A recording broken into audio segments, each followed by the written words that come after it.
Today is a solstice, and despite how it's often framed, the solstice is not a moment of manifestation. It's a directional threshold, a moment where the light doesn't surge forward, it turns quietly and begins to return in a new way. And what matters today isn't what you do, it's what your system recognizes as true. Now, if you're listening to this, you may be noticing something subtle, a sense of quiet instead of inspiration.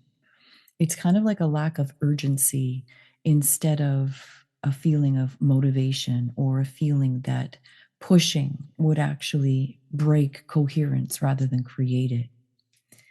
Today, many people are registering mental fatigue without emotional distress, perhaps less appetite for planning, and even feeling sensitive to pressure, especially around money or responsibility, and are really feeling a sense of a desire for clarity without really wanting to decide anything yet. And that isn't confusion, it's orientation, reorganizing itself at a deeper level.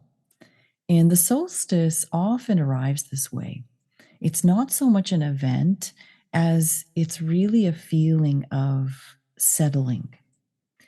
Now, if you're new here, I'm Katya, and I work at the intersection of nervous system intelligence, evolutionary astrology, and what it means to live and lead in alignment with coherence, not just aspiration.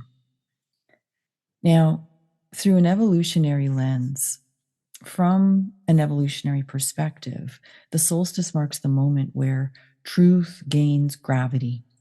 Not because you're really choosing it, but because what's real no longer requires effort to be held in place. And you may be feeling that.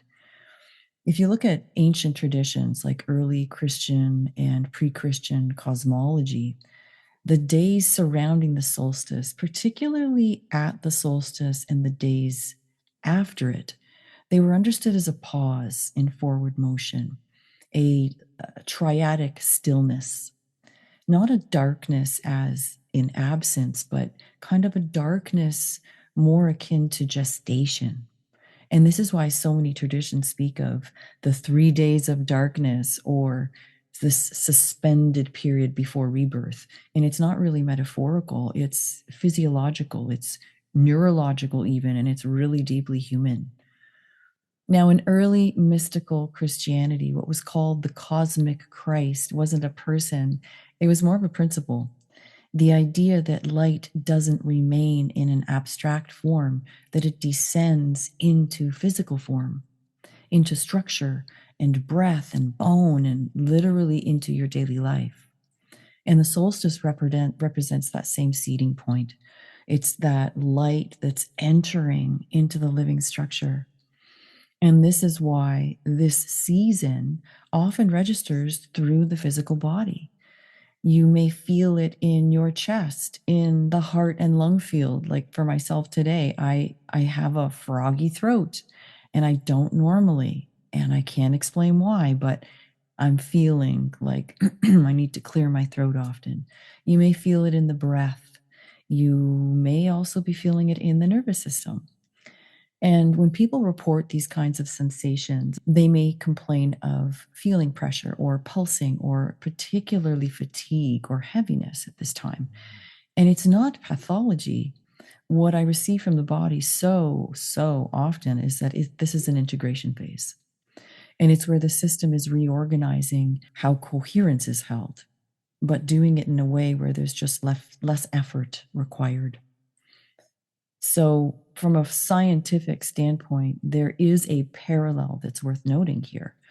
Studies in chronobiology show that during periods of reduced daylight, the nervous system actually shifts towards conservation and recalibration. The metabolism slows down, cognitive urgency decreases, and the brain prioritizes maintenance over output. And this isn't, of course, a flaw in our human design, it's just intelligence.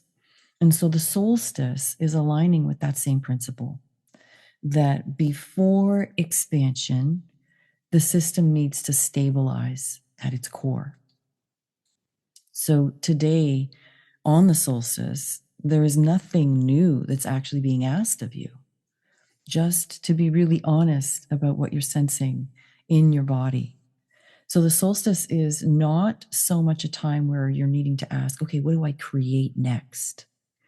It's much more a time where we're asking ourselves, or should be asking ourselves, what direction remains true and real and alive, even if I don't push?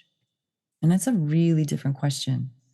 So you may be noticing, something quietly losing importance in your life, perhaps a role or responsibility that's no longer holding energy for you, or even a sense that, there's fewer things that really matter to you, but what does remain matters more deeply. And if it feels like a bit of a sense of contradiction, know that it really isn't. It's just simply coherence that is refining itself. It's a really important distinction. So, if you want to look at a way to work with this energy today, the bottom line is just keep it super simple. At some point today, or even tonight, you could simply just pause, place your feet on the ground, and acknowledge internally or out loud, I recognize this turning point.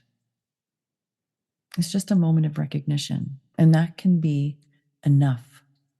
The nervous system responds to acknowledgement far more than intention. Why? And this is actually a really important question. And the answer really sits at the intersection of survival wiring and consciousness architecture, not so much mindset or spirituality. The main reason the nervous system responds more to acknowledgement than intention, because acknowledgement confirms an existing reality, whereas intention introduces demand. Your nervous system is a reality assessing system. So it's always assessing, does my reality match something that I've been presented with? It's not a goal setting system. So at the most basic level, the nervous system is constantly asking, what's happening right now? Am I safe in what's happening? Do I need to mobilize energy? Do I need to change this? Do I need to take action? It's not primarily concerned with future outcomes, desired states, or abstract goals, or symbolic meaning. Those live in the cognitive cortex, not the nervous system. So, what happens with intention, especially at times like this, when you set an intention, even a gentle one, the nervous system often hears something is not okay right now. Even if the intention is positive, it still implies a future state that is preferable to what I'm experiencing right now. And biologically, intention can activate a subtle sympathetic mobilization, future oriented attention. And that's great if, what you need is action, when action's actually required. But during an integration phase like the solstice, this creates unnecessary activation. This time right now is more about recalibration, about recovery. So, what happens if you simply choose to just acknowledge that this is a turning point?